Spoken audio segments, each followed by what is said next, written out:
जय गुरु जी को प्रणाम। गुरु जी की आई संगत को प्रणाम। गुरु जी का लख लख शुक्राना कि गुरु जी ने मुझे इतनी ब्लेसिंग्स दी, हर वक्त मेरा साथ दिया और मेरा ध्यान भी रखा।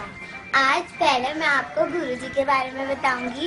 गुरु जी एक परमात्मा है, परमात्मा, जिनका मतलब है प।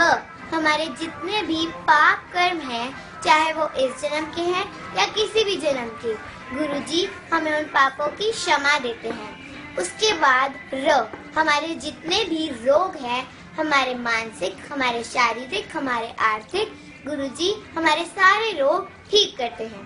परमा, उसके बाद माँ, हमने जितने भी गलत काम किए हैं, गुरु जी हमें उन सब की माफी देते हैं। परमात, जब गुरुजी हमें माफी देते हैं, हमें क्षमा करते हैं, हमारे सारे रोग ठीक करते हैं, तब गुरुजी हमें तप का रास्ता दिखाते हैं। गुरुजी कहते हैं तप करो। तप का मतलब ये नहीं कि कोई हवन करो या किसी तीर्थ यात्रा पर जाओ। गुरुजी हमें सिर्फ एक छोटा सा मंत्र जाप बताते हैं। गुरुजी कहते हैं मेरे आगे टोटल सरेंडर करो। परमात्मा, उसके बाद माँ, जब हम तप करते हैं तो गुरुजी हमें खुश होकर एक माँ की तरह अपने आगोश में ले लेते हैं। गुरुजी हमें अपने सीने से लगा लेते हैं। ये था हमारे गुरुजी परमात्मा का मतलब। उसके बाद हम में से कई ऐसी संगत होगी जो गुरुजी से जुड़ने से पहले कई बलवान मंदिरों में गई होगी। हम वहाँ पर जैसे ही पैर रखते हैं, हम कहते हैं ओहो कितनी गंदी जगह है, अगर यहाँ मंदिर ना हो तो मैं तो कभी ना आऊँ। लेकिन गुरुजी ने हमें इतना सुंदर मंदिर दिया है कि हम कहीं पर भी बैठे हों, अगर हमें कोई प्रसाद पड़ा हुआ दिख जाए तो गुरुजी की कृपा इतनी है कि हमें एक सेकंड नहीं लगता उसको उठाकर मुंह में डालने में, क्योंकि हम सबको पता है कि गुरुजी का शिवपुरी है, ये गुरुजी की ब्लेसिंग्स हैं। गुरुजी की ब्लेसिंग्स गुरुजी के पूरे मंदिर में हर जगह हर कोने में है। उसके बाद चाय प्रसाद। हम में से कई ऐसी संगत होगी जब सेवादार चाय प्रसाद लेकर आता है तो हम मना कर देते हैं, लेकिन ये गलत है।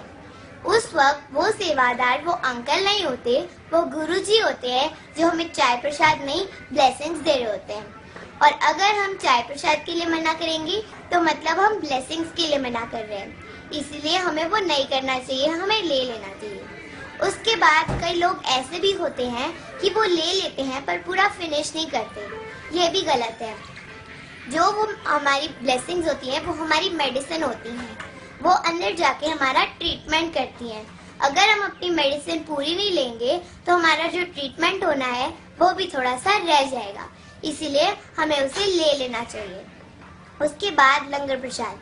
क्या आप लोग जानते हैं कि गुरुजी ने ये 4 लोगों का सिस्टम क्यों रखा था? गुरुजी ने ये इसलिए रखा था ताकि हमारे सामने कोई ड्राइवर बैठा हो या कोई करोड़पति, कोई फर्क नहीं पड़ता। हम लोगों के अंदर जो भेदभाव है वो सब खत्म हो जाए, गुरुजी ने ये इसलिए रखा था। लंगर प्रसाद भी गुरुजी की ब्लेसिंग्स ही है, तो उसे हमें लेकर पूरा फिनिश करना चाहिए। मैं कहूँगी कि ये गुरुजी का दर है, यहाँ मनमानी नहीं होती।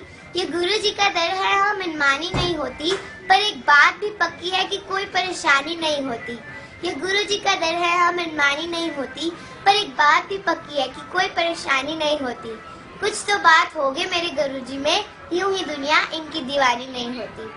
मैंने गुरुजी से फूल मांगा तो उन्होंने मुझे गुलदस्ता दिया, जब गुलदस्ता मांगा तो बगीचा दिया, और जब बगीचा मांगना चाहा तो उन्होंने कहा बस बस मुझे पता है कि तू अब क्या मांगेगी, चल मैं ही तेरे साथ चलता हूँ, तुझे खुशबू से बहुत प्यार है ना।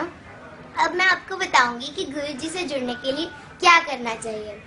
संगत ध्यान रखे कि जब गुरुजी के मंदिर जाना हो तो अपना दिमाग बंद कर देना। जब गुरुजी के शब्द सुनने हो तो अपने कान खोल लेना। जब गुरुजी पर विश्वास करना हो तो अपनी आंखें बंद कर लेना। जब गुरुजी को अर्पण करना हो तो अपना दिल खोल लेना। जब गुरुजी का सत्संग सुनना हो तो अपना मुख बंद कर देना। जब गुरुजी की महक लेनी हो तो अपनी नासिका खोल देना। जब गुरुजी की सेवा करनी हो तो अपनी घड़ी बंद कर देना, और जब गुरुजी से अरदास करनी हो तो अपनी झोली खोल लेना। एंड में मैं ये कहूँगी कि लोग मरने के बाद जन्नत जाते हैं, लोग मरने के बाद जन्नत जाते हैं, लेकिन हम तो बचपन से ही वही रहते हैं। लोग मरने के बाद जन्नत जाते हैं, लेकिन हम तो बचपन से ही वही रहते हैं। मुझे कोई और जन्नत का तो नहीं पता, क्योंकि हम तो अपने गुरुजी के चरणों को ही जन्नत कहते हैं। जय गुरुजी।